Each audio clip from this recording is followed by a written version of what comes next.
again. Now I'm going to go ahead and continue my history lesson for you today. I'm going to give you a quick breakdown of how the Roman secret societies operated after they took over the government. I want you to understand. I'm going to be showing you diagrams and illustrations to help you with understanding.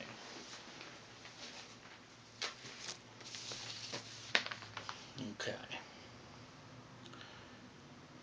After they wound up taking over control, they each established different control of various areas. You'd have the government, which would be the main function, and you'd have your militaries, your churches, and other avenues that they would go down. And this right here represents two different secret societies that existed in Rome at the time. And they were always battling for control. There was inner power struggles that they had. And these wars that they had, the inner wars that they had, would lead to events that followed them up into the 4th century AD. You see, back in the 4th century, Rome was divided into the Eastern and Western empires. The Western side was pagan, and they followed their traditional ways of gods and goddesses and the spiritual energies. And the Eastern side had become Christian. They were each in charge of different territories, and each had their own spy networks. But not too long after this point in time, a power struggle erupted, and the Eastern side won. They took over the state, and they converted to Christianity. The pagans and their secret societies went into hiding.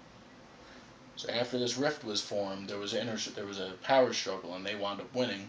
These people went into hiding afterwards, and the whole state became Christian after that.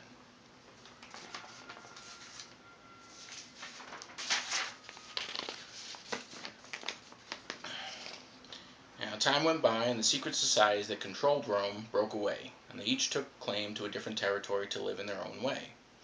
The only thing that they really had to worry about was invasions from tribes from the outside regions. So they had established different controls of different territories. You would live in your way, we'll live in our way, we'll live in our way. The only thing that they really had to worry about was invasions, and at times they would work together.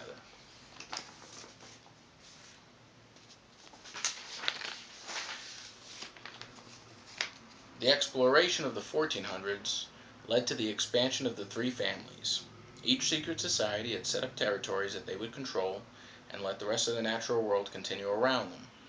But by the 1750s, they had expanded and controlled a great portion of North America. And they had expanded as far over here.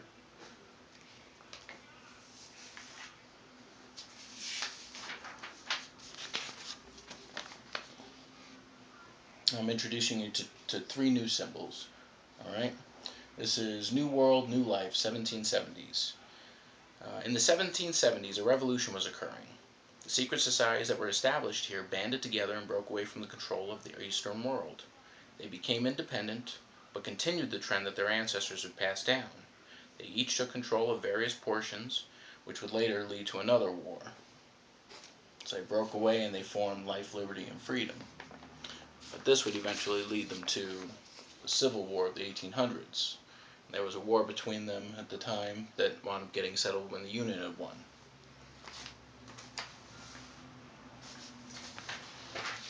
Now, the 1900s brought periods of peace among the secret societies of America as they grew and they prospered, but corruption was eating them out from within. They had no idea how it operated. There are many periods of unrest after this time period, but things are getting better now. Now I'm going to introduce you to three secret societies that operate America today. I'm going to be introducing them to you in a way that you'll understand as the present. Okay? The political parties that I want to talk to you about, because some of the people in these higher ranks are members of secret societies. They may not want to tell you which one, but they may actually acknowledge that they are real and that they know people that are part of them. So I need you to go ahead and ask them. I want you to understand that just as back then, the same as now, that things are still running in the same way, and that the people need to know so this way we can make things right. Now in a few days' time, I will talk to you about another symbol. One that is going to help us out at this point in time. It is one that has always been with us, but as we entered into this period of alignment, it's began to manifest itself within the dreams of the people around you. And they have reflected in their beautiful work they share with you in life.